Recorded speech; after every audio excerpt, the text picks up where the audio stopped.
As the Winter Olympics end, we think back to Olympics past and their events. However, my attention always gets drawn to the Sochi Winter Olympics and the Russian doping scandal. Today I'm going to be talking about Olympic drug use, and before we get into that, I want to say my disclaimer. I have no medical training. I am not a chemist. I am not a doctor, nor do I pretend to be one. I do not encourage the use of any substances, legal or illegal, in this video strictly for educational and entertainment purposes only. Do I think Russia is the only nation that doped their athletes for the Olympics? Not at all.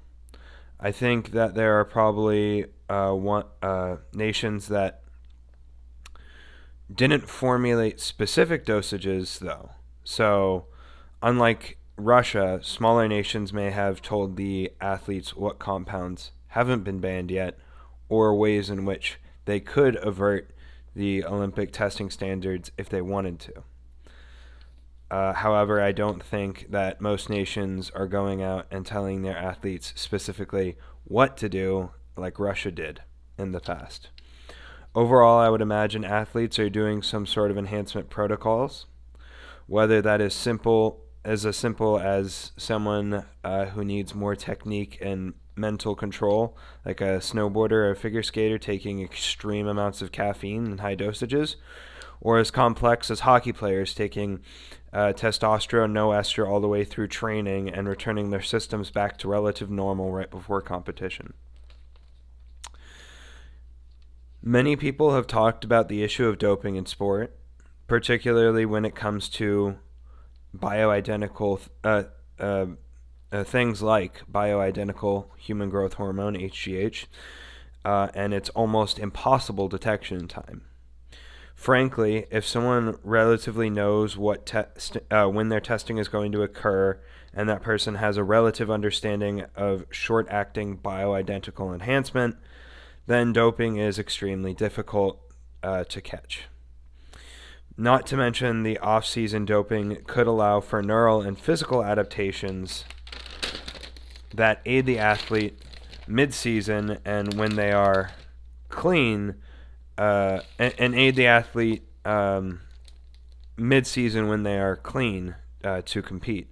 But residual benefits from the past PED use is more so for another topic, but basically I see it as we develop neural adaptations, physical adaptations, and many muscular strength feats if you are on PEDs, specifically like steroids, SARMs, and then when you return your body back to normal, it's not like all of that just disappears. Overall, I am not cynical enough to believe that every person at the Olympic level is doping, but I am also not naive enough to believe that the top athletes in the world aren't looking for any way to win, and to win at all costs. I find this topic very fascinating, especially because so many athletes have been caught over the years. I know the United States had labeled many of our athletes who had been caught as inadvertent use, which basically meant they would take a stimulant or they would take something and then to be like, oh, well, it was in a green tea. They didn't mean to take it. And the fact of the matter is, those athletes are bombarded with the no-fly list, as it were, for what drugs they cannot take and what substances they cannot take. They know what they can't take. So for them to say there was an inadvertent use when they're monitoring everything that goes into their body it's pretty ridiculous, especially when it's something outrageous. For example, one lady said that she got nandrolone in her system because she ate a small amount of pork, and pigs produce a small amount of nandrolone, and so therefore specific circumstances have to be allowed for pigs to produce nandrolone in the amounts that would have to be able to be absorbed. So it was quite a stretch, and I don't think anybody fell for it.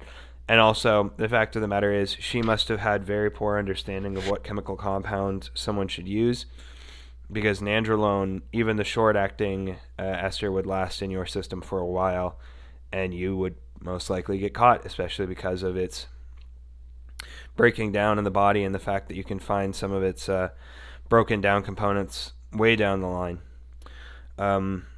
that's pretty much going to be it for this video. I hope everyone enjoyed it.